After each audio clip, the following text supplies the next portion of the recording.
and effect, also known as the Law of Causality, states that for every effect there is a prior, antecedent cause. This idea seems simple enough and is witnessed every day. One of my favorite activities when I was young was playing billiards in my grandparents' basement. I was too little to use the cue stick, so I would just roll the white ball and attempt to strike any ball, hoping to knock the sphere into the pocket. If you were a ball already in the pocket and experienced the effect of weight as another ball fell, you might wonder what caused that. Well, the ball fell. Why? The ball rolled over the pocket and gravity took over. Why did the ball roll? It got hit by another ball. Why was that ball moving? Why did I push the white ball? We could then analyze all the reasons my personality wanted to play that game. What caused those emotional effects? On and on we can go, analyzing every effect and searching for a prior cause. Most days we don't contemplate this law. We simply understand and utilize this law in our everyday lives. Sliced meat we eat is the effect. The knife and human cutting the meat is the cause. The law of causality differs from the law of non-contradiction in that causality is born out of experience, cause and effect. We might contemplate the cause and effects rationally. We might even attempt to predict what the effect will be. If I drive my car through a red light during heavy traffic, most likely the effect will be a collision. If I say to my wife something snarky because I'm angry and tired, the cause, I would expect a similar response. The effect. We live in a universe that displays the characteristics of cause and effect. Why is this important in our search for God? Let's evaluate life. Consider your own life. What caused you to be here? Parents. What caused your parents? Grandparents. We understand this. So back and back through the generations we trudge until we get to two humans.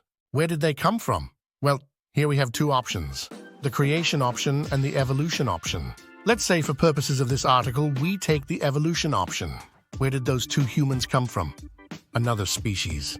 What if we repeat this process again and again, going further back in time? Species after species until we get to the first cell, the first living thing on this planet.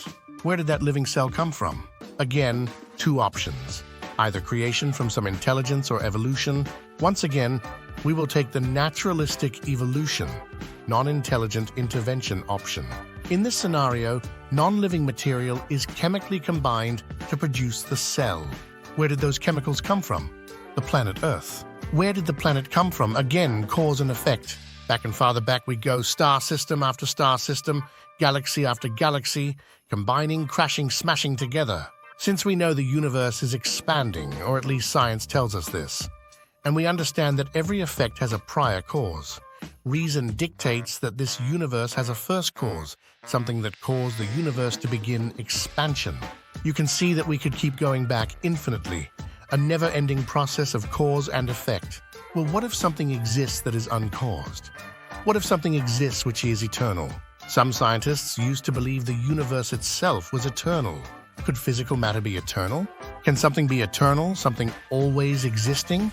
Could this something that has always existed be a being? Could the uncaused and eternal something be God?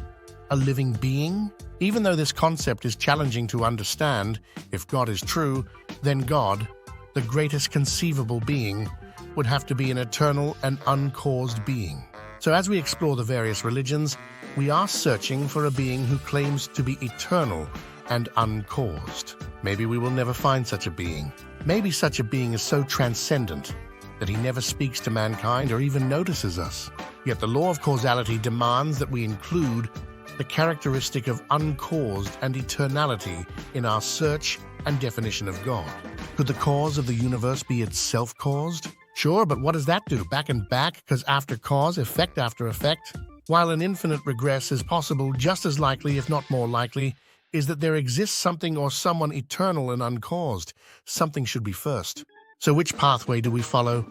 Infinite regress or something eternal and uncaused? Since we cannot peer into the past beyond the distant horizon of our universe, a being or some time capsule that survived the Big Bang would have to tell us. If infinite regress is the absolute truth, can we ever approach 100% certainty? We could hold out for that knowledge. However, why finalize a conclusion without testing a hypothesis? Well, my hypothesis is that there exists something that is eternal and uncaused. This something would be an actual being. For now, I name this being God. Will you search for this being or just stop here? While I am waiting for further information about the origin of the universe, I'm going to search for an eternal and uncaused being. What is the crucial concept? The law of causality is born out of time and experience within our universe. Why is that significant? The law of causality prompts us to consider whether something is eternal and uncaused.